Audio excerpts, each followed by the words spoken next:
Hello, everyone. Hello from not our office, as you can Good probably morning. tell, but from our homes. This is our first time trying to do an Ace Q&A live stream remote. So fingers crossed everything is going to turn out okay. We'll see. We'll see how this goes. So thanks for being patient with us. So I guess I'll start with the normal intros like we usually do. I'm J. Todd Coleman, creative director of Crowfall. And I'm Thomas Blair, the design director of Crowfall. I think we're getting an echo through Val's mic, This maybe. month. I've gotten some questions from people on how our company has dealt with the whole coronavirus situation. So I thought I'd go ahead and give you guys a quick update. Gordon and I started kind of getting concerned and watching that on John Hopkins' dashboard way back in January and February, and we were kind of waiting to see how the whole thing came down. At that point, Gordon started like ordering antiseptic wipes for the office and stuff like that. In early March, we had a company meeting where we got everybody together and said we were considering sending everybody home. And at the time, it was still kind of early enough that everybody was giving me weird, puzzled looks, like, why are you acting like this is a thing? So we've been actually doing this for a couple weeks now. And it has been a very interesting experiment. In some ways, challenging. It's really hard. I've noticed communication-wise, like it's harder when I can't turn around and just say, "Hey, Debbie Sue, do we do this or do we do that?" In some ways, though, I've found that it actually is kind of helpful because I find that I have more uninterrupted time to work on GDDs and do bug task tracking and things like bugs and task tracking, things like that. So overall, I think that we have weathered the storm fairly well. That's probably where I would summarize. But anyway, I'm sure we're not unique in this, right? This is kind of being felt across the entire nation right now. But since you guys since we've been transparent from the beginning, I don't think it's crazy for us to continue in that vein. And we've had a lot of questions about how we're weathering the storm, and I would say fairly well. Hopefully the team as a whole is attitude-wise is also being able to stay positive. I know that it's tough. It's tough being disconnected from everybody. So. But overall, I think it's going well. I'm glad that it had a not a giant impact on our ability to get the test out. I mean, at the end of the day, we were able to get the test out while we were all remote. We've already shifted over now to the quick iteration cycle of getting a test running on test, getting the feedback from it, getting those bugs in the system, getting them out to people, getting the blockers and crits fixed as quickly as possible, and iterating and getting it back out. It's a little bumpy, but I think it's overall working pretty well. I did not show the card earlier, which, again, we were prepared. I can't believe you took that thing home. That's hilarious. I took the card home. I mean, we had enough time, right? So I made sure we had the card just in case, because Gordon was also like, hey, this could last a while. I'm like, does that mean we're going to be doing Q&As from home? So I'm like, all right, I'm bringing the card. So we got the card. Cool. Okay, well, I think that's probably enough. I hope that you guys are also all staying safe and isolated. I'm also pleased to say that as far as I know, knock on wood, none of our teammates have reported back sick. We had one person who had a bit of a cough early on, but it turned out that it was just a normal cough. So everybody seems relatively sick and healthy, and I hope you guys are all in the same place. So, okay, so you want to go through the basics real quick, Blair, and we'll talk about, get all the normal stuff out of the way? Yeah, so we've got the Dagnan campaign underway. We can pronounce this one. It ends April 9th, and the import rules are 50-50 currently. And I know those campaigns are kind of pretty low energy right now because everybody's on pins and needles waiting for the dregs to come out, and we'll talk a little bit about that later as well. Other thing is war stories, right? We always try to remind people to tag us on the Twitters and all the other places with hashtag war stories. If you have cool videos or screenshots or anything or write-ups of the things that are happening inside the game, because it's cool. It's a way for us to basically take a mirror and reflect what you guys are doing out to the rest of the world to show you that the game really is about you. Ultimately, this game is very different than standard MMOs where the stories are pre-canned. In this game, you guys are the stories. You guys are largely the content. So what you do in the game really, really matters, and we want to no better way to show that off than to actually take your stories and help you get a little bit of additional. And we have one. We have one this week. We have a little clip. It's Joel Ma Justice from Vanguard. playing an archdruid doing some PvP. And he told me a little bit about this. He said, I followed them from a distance for a while, that basic cat and mouse game. I lurked behind trees and stones waiting for the right moment to strike. Oh boy, they kind of dug their own graves by going under that cliff. It was a perfect spot to nuke them out. Gotta love the Archdruid. It's tricky to play, but at the same time so rewarding when you hit it. It's definitely the most time-dependent class to play. You have to control the enemy movement and many other things while trying to stay alive.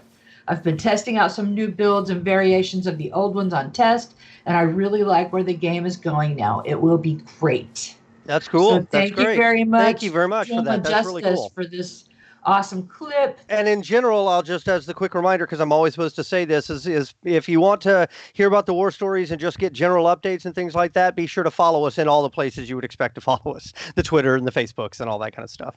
So, before we jump into some questions, as always, we have a few we've collected, and we'll take a couple from our almost live studio audience. Not really live, they're about 30 seconds delayed and not really in a studio, but you guys know what I mean.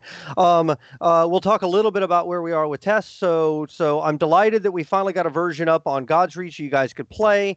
I know that there are still many like kind of odd things relating to movement and combat and stuff like that. Just as a reminder, that's why we put things on test before we go live, because there are bugs that we have trouble finding with the restricted number of players that we can bring to bear being our own team, right? We have to kind of get more load on the servers a lot of times to find things. We are knocking those out as quickly as possible.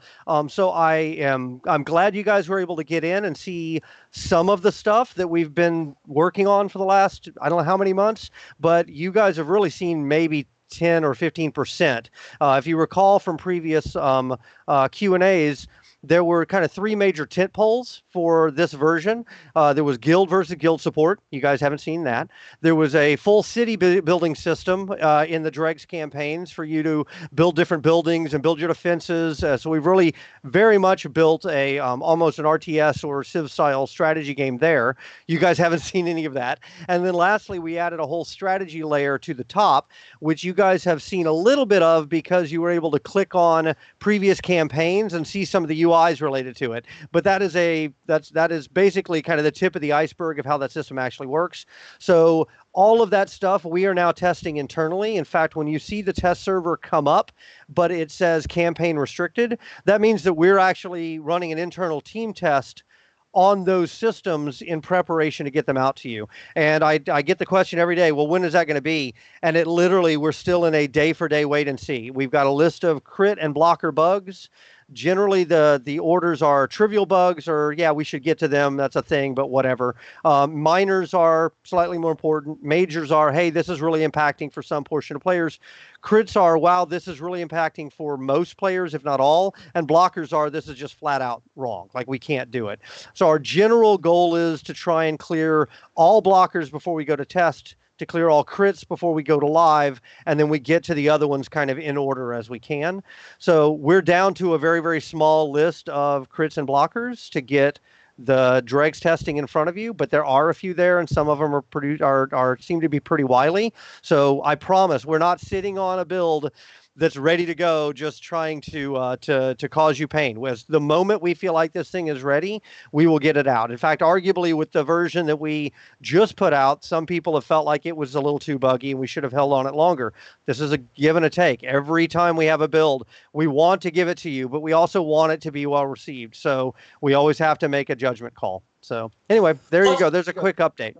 Plus, there was, don't forget, Todd, that there was just so many other systemic changes to classes and skills and talents that we just kind of wanted people to shake that out in God's Reach. Yeah, for sure. Absolutely. Right. It really wasn't just about, even though a considerable portion of this was to the strategy game and the dregs in this milestone, we still had a lot of changes. And actually, you guys have been great on testing, getting us feedback.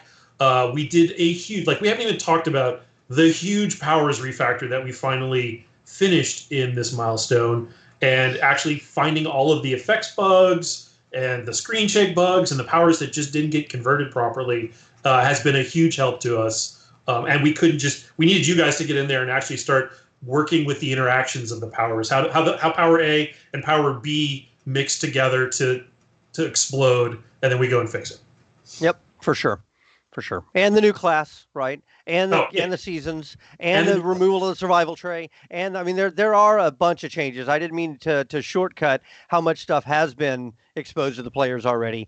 I just wanted to say there's so much more coming. I would say the bulk of the work that was done, probably 85% of the stuff, it was actually work done. But for the design team, for example, and the art team, the majority of those things have not actually been seen yet by anybody externally. But that's coming very, very quick. I can tell because we're getting through that list of issues. And then once you guys come in, you create and find for us a whole new list of issues that we then have to knock through as well. So we've got a couple questions. I'll take the first one in terms of reading it, and then I'll let Blair answer it, which is, hey, Artcraft, do you intend to update all of your classes? I've got my monitor over here, by the way. That's why I'm looking off to the right. Do you intend to update all the classes according to the new standard you set with Frostweaver? The powers just seem smoother and more responsive. Are you going to go back and make a pass over all the character classes to get to that same quality level? Well, this is a big, many-headed Hydra question, right? Because we have to start with, hey, we just updated the powers because we've been working on this for probably to try and get the powers to feel good on the client the second you press the button and still be verified on the server and have a bunch of logic checks in there that the server has to check that the client's not sure about, and it needs to happen instantaneously so it feels good. We've been working on that for, I want to say, a year and a half. We had one method that just didn't work out well for us, and that's actually what you've been playing in 5.100. 5.1.10, a lot of the core foundation work with the power system has been how to make it feel good the second you press the button. The effects start playing, the animations start playing. At the same time, it's launching a message off to the server, and the server is validating whether you can do that or not, or what to do with it based on adjectives and tags and other things that we have going on. So that effort, version 2 of that came to fruition in 5.1.10, which is why you hear us talking about we need to fix that power, we need to fix this power, because we did a whole underlying tech rework on the entirety of the power system to make it feel super smooth, super snappy, and it's clearly you guys are noticing that it's doing its thing. So this is far better than the 5.100 version, and going specifically into the Frostweaver is the last class. So the last class always benefits from all of the learning that you've had on the project, what you can do with your tools, and your animators are in full swing. They know what they should do to make a class at that point. And everybody basically knows how to do it. It usually comes together the fastest, and it is probably one of your best classes. That being said, yes, as always, we are going to loop back around and make additional changes to the other classes as we feel we need them. Probably our poor Knight now, he's been... He's always the first, right? He's the first. So the opposite of what you said with the last, which is they're usually the one that gets left the furthest behind. So he definitely needs some love. I agree with that. Yeah. So and that's the story of live on any MMO, right? Every update, teams always go back and they tend to make passes on classes that need some love. They balance down the classes that are overpowered. The newest class is always the most OP and the most broken, and everyone's always fascinated with it. So that's just kind of the life cycle of an MMO. So yeah, we will, once we make it through 110, and we're probably into some more of the beta stuff, we will be making passes at the disciplines, and then we'll be going back to some of the classes to making sure that they're all kind of balanced as we want them to be. And some of our older abilities may just die on the vine. We always reserve the right to just pull a thing if it's not working, because it just is. It's better to do that than to try and force it through usually.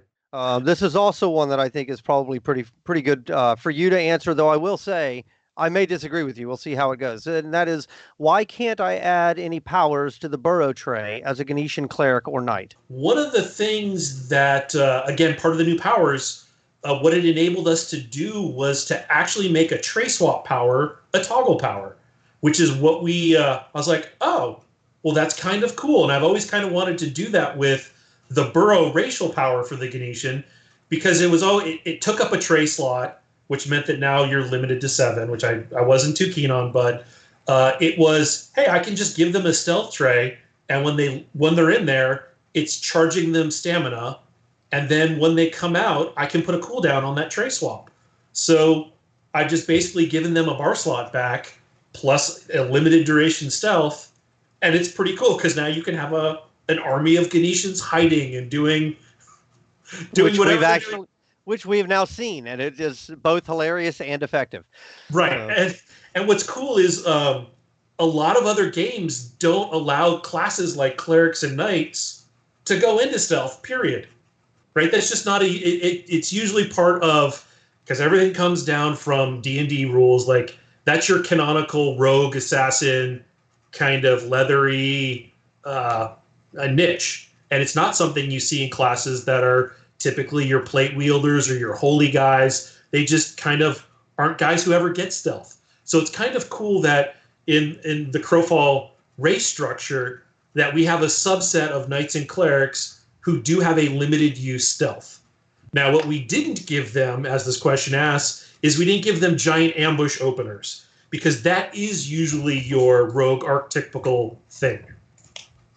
Yeah, so I'll piggyback on that a little bit. This is the kind of area that I really that I would really like us to go back and spend some time on disciplines. Like this is an area that I think it would be really cool to be able to add some particular area, some particular powers, but in order to get those powers with this type of a character, you have to invest in it. So that's why I like the idea of disciplines having their own trees, and I like the idea of disciplines requiring skill points, because by doing that, I now am not as good as if I'd just been a straight line knight or if I'd have been a straight line cleric. So that's what I'm hoping that we'll have time to go back and do, because I think that to me, the disciplines that are more interesting are things that change the behavior of my build, right? Being able to say, I like dipping, right? This is a concept in D&D where, hey, yeah, I made a barbarian, but I'm going to go ahead and dip and take one level of rogue, just because I think it'd be interesting for me to occasionally get, to take expertise in a skill or something like that. Being able to dip like that is very, very fun, because you're kind of, it's another exploration game, effectively. You're exploring these powers and skill trees, trying to figure out a unique combination that is really synergistic and really works well. So I feel like that our initial pass at disciplines, which we actually did well over a year ago now, was cool that we got something in, and some of them, like archery, hit that pretty well. I think it's a good place for us to be able to segue into harvesting and exploration and crafting.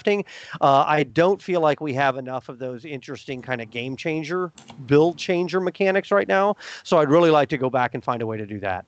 Yeah. I have some questions from the chat channel that are related to Frostweaver, which we had just been talking about. Siando says, what is the internal cooldown for the ice formation chance, and why is there an internal cooldown? That is clearly a Blair question, if I've ever heard one before. Yeah, and I, off the top of my head, I don't know the specific cooldown on that one. I would have to ask Mark as to why we use internal cooldowns. Generally, we do that as a balance mechanic.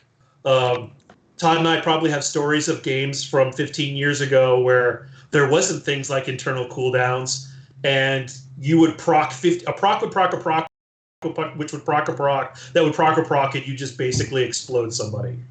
And in a PvP or game, explode the server, right? That's right. You set off a chain series of events that cause the server to go to its knees. That happens too. So in a lot of cases, we don't let that loop happen, and we just design defensively and implement defensively, and we put a cooldown on there. Okay, next question. Dicey23 wants to know, can clerics damage walls in 5.11? Yes, they can. There was basically everyone's basic attacks are the only ones that hit destructibles, and the cleric one just in the past wasn't checked. Okay, Weebles TV says, will you be bringing back the removed skills and abilities that were on the hard counter disciplines? Right now, no. We've pulled those, and we're going to try and stay away from the super hard immunities to things, because it creates a lot of problems. It creates a lot of non-choice, which, as Todd described earlier, with the disciplines is you want to have exploration in there, and you want to have cool things that I can do with a build. If everything is about I'm immune to this thing, then everybody gloms onto those, and you have a lot of non-choice because it just creates an environment where every build is the same. Okay, and then one more very quickly on talents. Why are we forced to spend 2 or 3 points and some talents that we may not want? So that's just the design of the talent trees. For example, there are nodes at the beginning of the tier 2 area where you have to spend 2 or 3 points to get to the next portion of it. It's part of the price of that build. We thought that there was just so much stuff over there.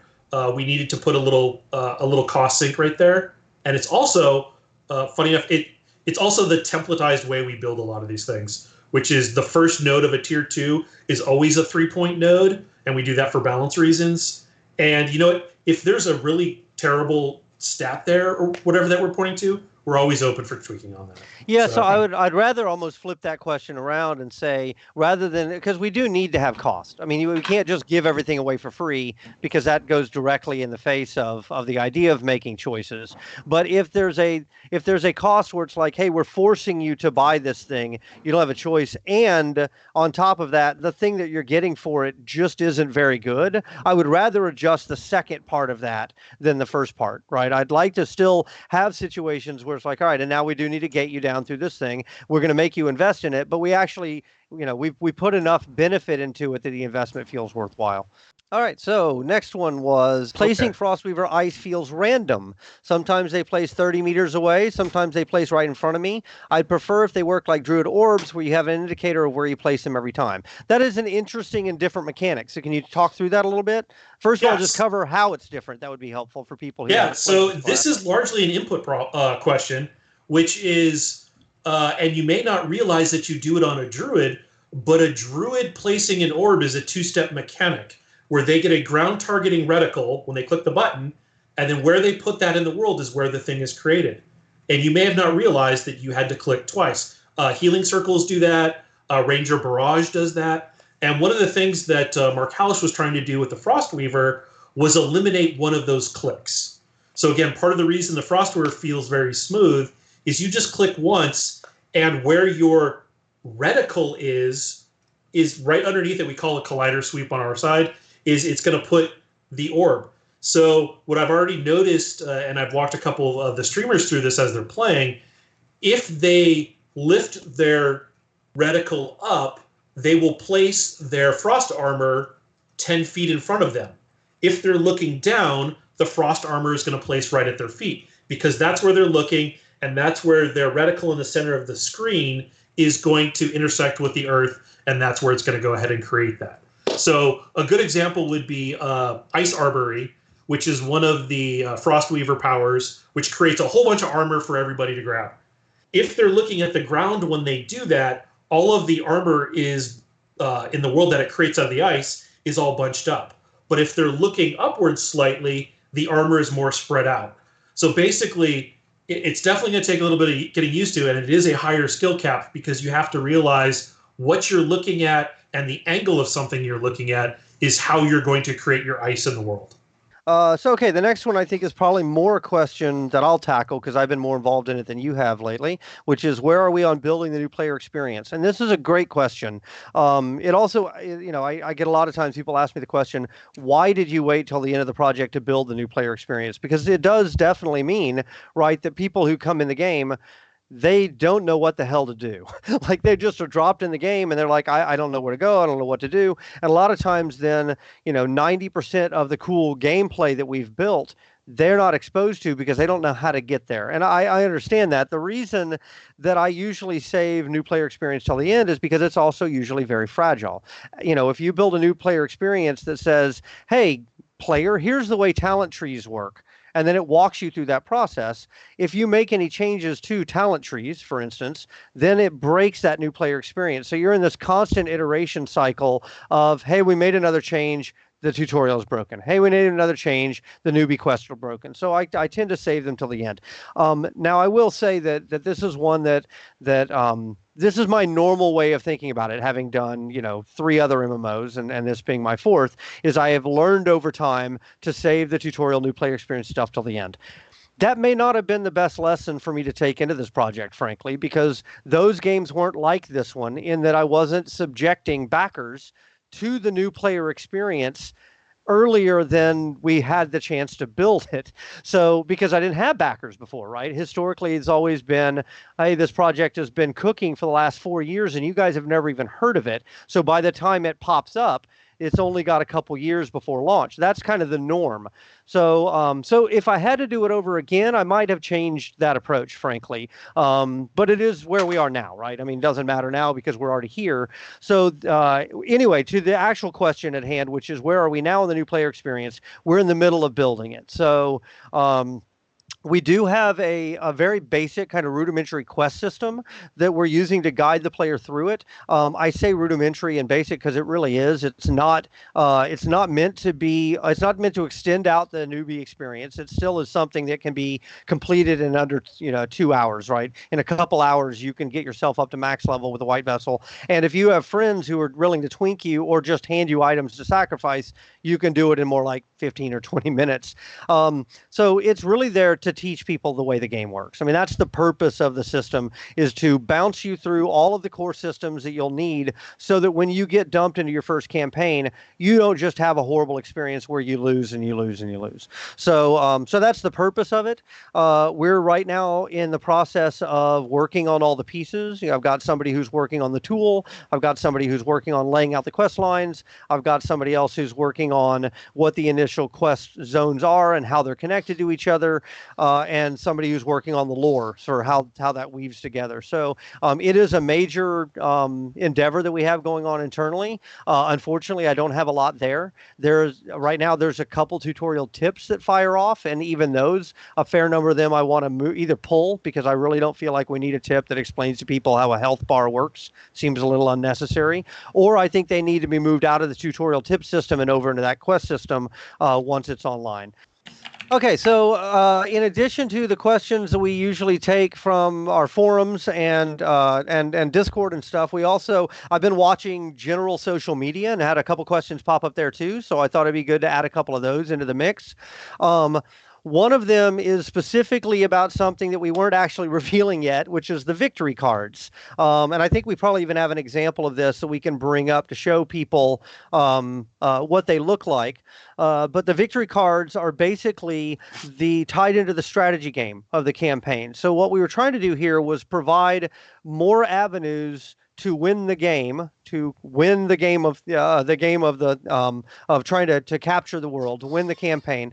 We were trying to find a way to do that wasn't just nothing but siege, always siege, right? Now, it needs to still tie back into PvP. All these activities were designed to be PvP related. Even the ones that are harvesting and crafting and caravanning are still, at the end of the day, they are conflict-based activities because they happen in the campaign world. Now, it may not be you as an individual who's doing that conflict. You may be actually the crafter, and therefore you're spending your time crafting, but somebody is doing the caravan run. Somebody is out ambushing other people's caravan run. Somebody is out getting those pieces and bringing them back for you guys to either sacrifice or use to build or use to craft.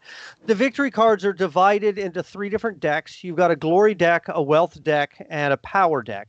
So the power deck is going to be related to the things that you guys have been playing now for the last year or so, which is capturing territory, holding onto territory, killing enemies during a siege. These are the kind of goals that you'll see pop up in the seasonal power card. So the power points that are earned there are doled out different based on each card. So you might have a card that says this is given to any team that kills at least 50 enemies during a siege, or this is going to be given to the top 3 teams or the top 25% of teams. So those cards are going to change every season. The wealth cards are all about building things. So it's all about building up your buildings, building your defenses, building more statues to Zelina or a particular god or goddess. So it's all about the build side of the game.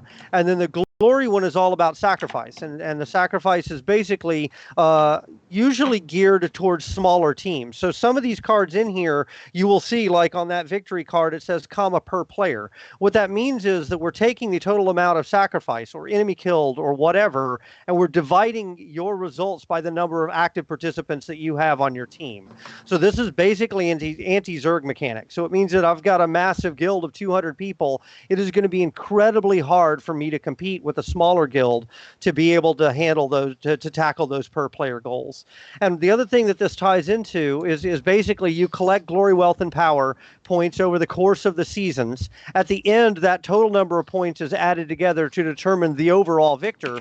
But when we get to rewards, we will have secondary and tertiary rewards that are based not on winning the whole campaign, but on doing well in those particular areas. So we might say, hey, here's a particular alabaster Yaga statue, and it's going to be given out to any team that gets at least 17 wealth points over the course of the game. So anyway, so that's we were actually going to talk about this quite so early. We were going to kind of reveal it at one time, but what we didn't think about was our testing campaigns. As we shut them down, as QA would finish testing them, those results would get added to archive campaigns, and players coming into the lobby could click on the old campaigns and see them. So you guys got a bit of a sneak peek. So you'll be seeing more of this as it comes. The other thing I want to point out is at the top you see campaign cards.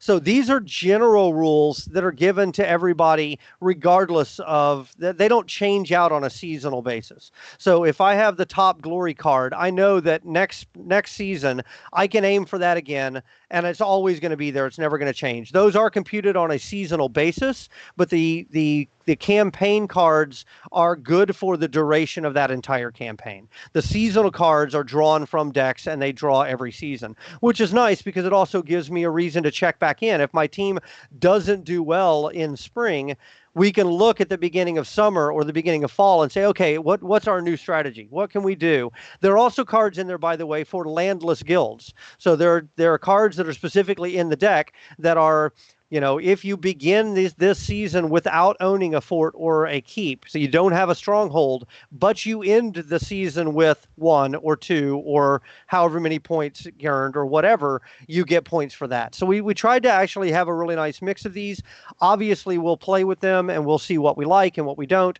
This is probably going to cause us to initially on test have some very, very short campaigns. We're going to probably have like 4-day campaigns where every season is 1 day, because we want to get maximum amount of iteration out of this system and testing it.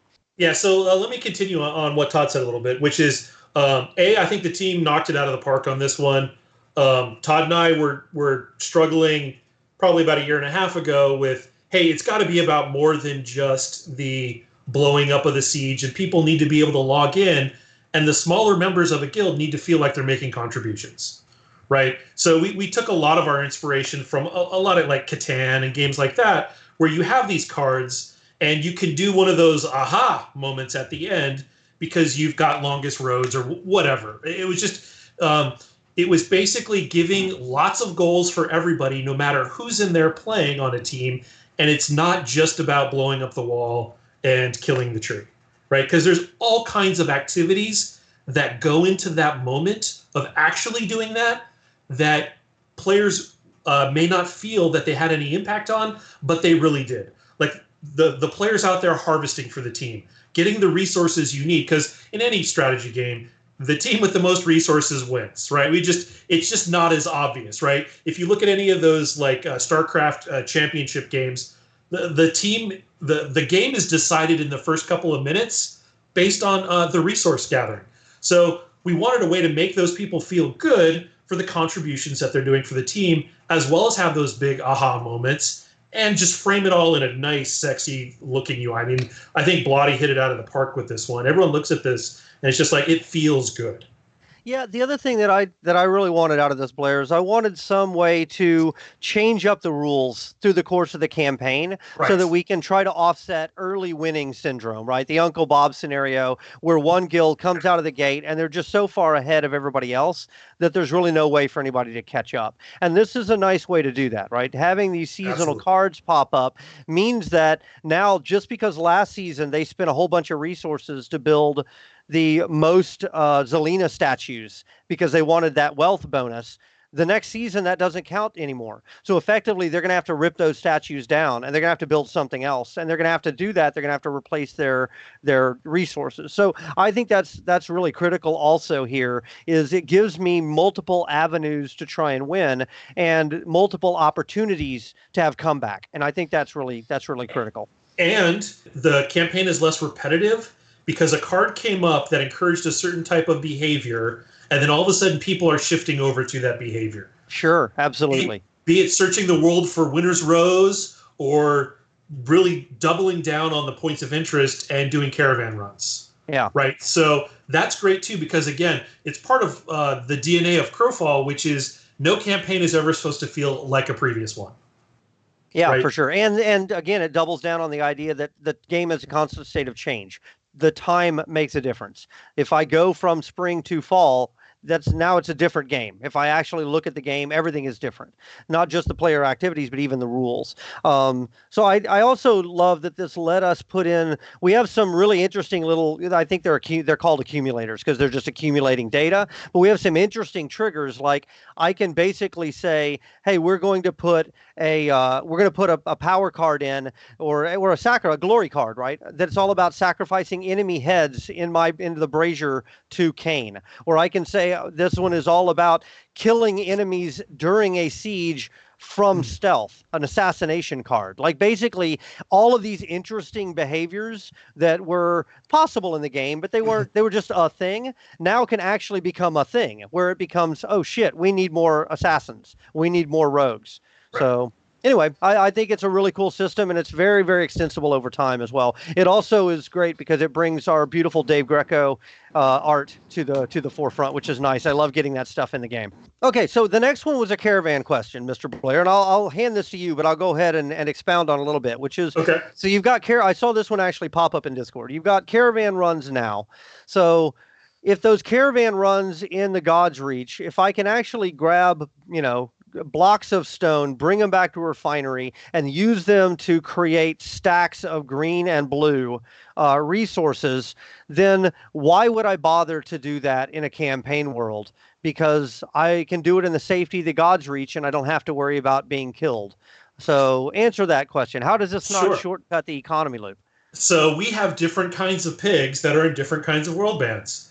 The pigs that you find in God's Reach only produce white quality materials, which can be converted into white quality resources.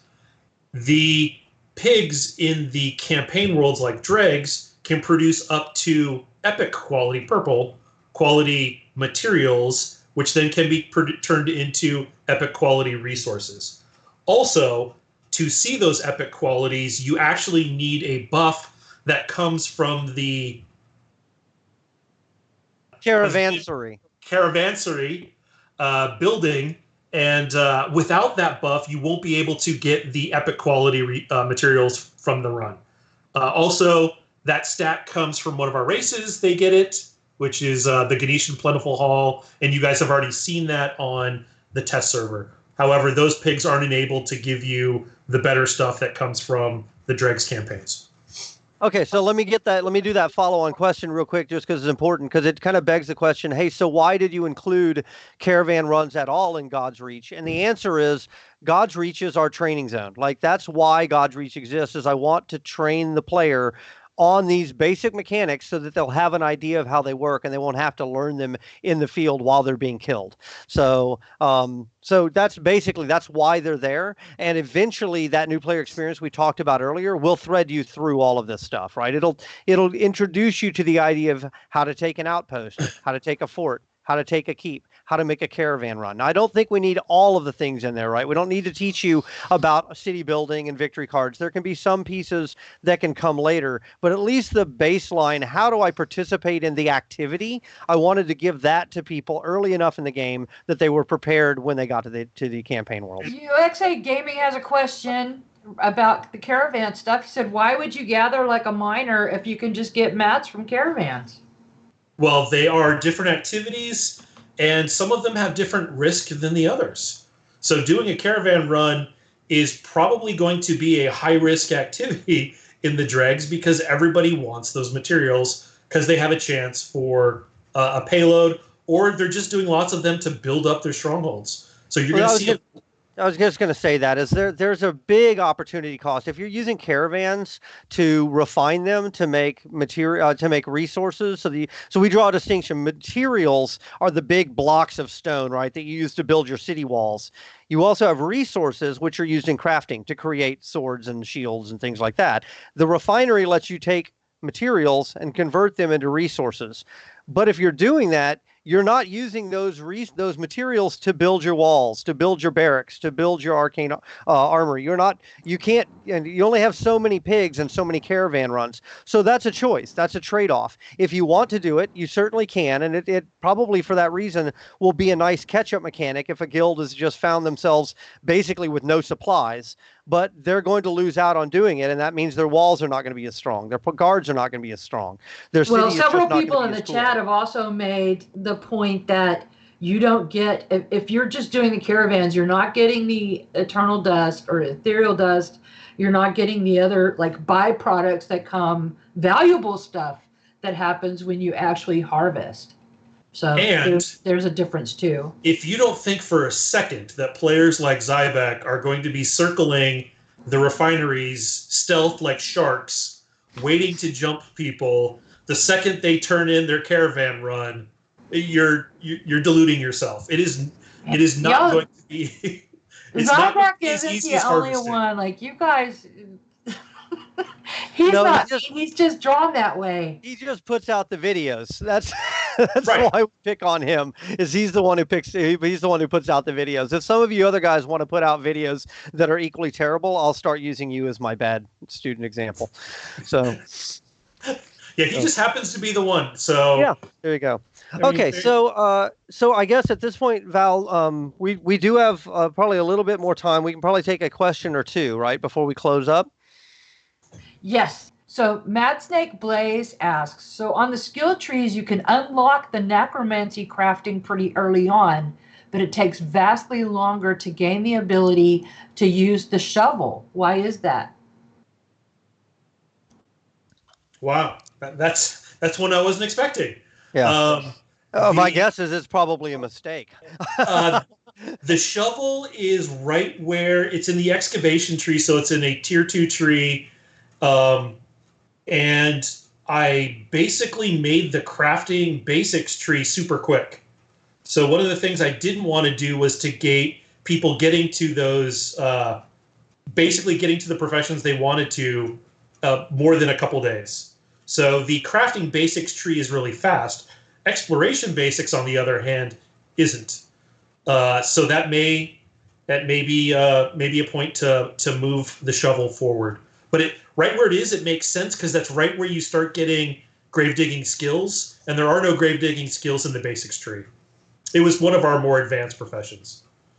But I'll definitely look at the time it takes to get to one or the other, and see if they need to be adjusted. Thank you, sir. Good question. Yeah, it was a great question, and it just accentuates why it's so important that you share feedback on the forums. I mean, we don't have time or we don't have the bandwidth to maybe answer everything, but I promise you that we see it, especially, if you're reporting bugs and issues, we look at that stuff and it's so important. Like this is a critical time to get your feedback in and to ask those questions. And like I said, even if you don't get a response, that doesn't mean that we didn't see it. So any closing thoughts, guys? I think we're just about at time. I want to say thanks everybody for being patient with us as we did this first kind of Q&A session from home. I hope you guys were able to understand us and hear us. Basic things like I hope the camera worked and all that. I actually had my internet cut out this morning for about 15 minutes and I got real nervous, but luckily it popped back on. So I want to thank everybody for coming and joining us for this Q&A. I want to remind everybody to do those war stories, and when you social media blast them, tag them with hashtag war stories, and also tag Crowfall game on them so that we make sure we see them. And for those of you that are in guilds, with guild testing around the corner, we're still running that early bird guild bundle thing. So definitely take a look at that if you're interested, and if not, you want to wait, totally cool with that too. Thank you for even giving us the time of day. We really appreciate it. As a little company, it is we've come quite a bit, but I also know that that you guys we've asked you to be incredibly patient, and I don't really have anything to say about that other than thank you so much. We wish it was all done too. Believe me, we're working as hard as we can, and we'll continue to do that, whether it's from the office or from home or from Mars. We're going to do everything we can to get this game out. We're going to Mars now, Todd. If you know what, now seems like a pretty good idea, a time to have a get to Mars plan. So anyway, so that's it. I want to thank everybody for their support. I want to thank the team for working so hard in such difficult times to continue to push. I know it's hard when we're all isolated, but we will definitely continue testing. We will definitely see you guys in game. Anything else to add, Mr. Blair? Yeah, I mean, this is an exciting part because the house is pretty much assembled after this milestone, right? Yeah. Sure, we can add something new to the wall, but you'll see all of the pieces to Crowfall actually in game at this point, right? We've got the strategy game, we've got all the crap, like we've got all of the big giant. You have to go looking for them. For sure, right? We don't have any way to thread you through it, so it takes a lot of digging, but it is all there. There you go. Thank you so much, everybody, for coming out. Like I said, I'll follow up as much as I can. I will be around. You guys know you can get me on Discord. Email me at community@crowfall.com. If you have any problems installing or running the game, that's support@crowfall.com. Send an email. And thank you for being here. Appreciate it. Thanks, guys. Thanks, See you guys guys. next time. See you next month.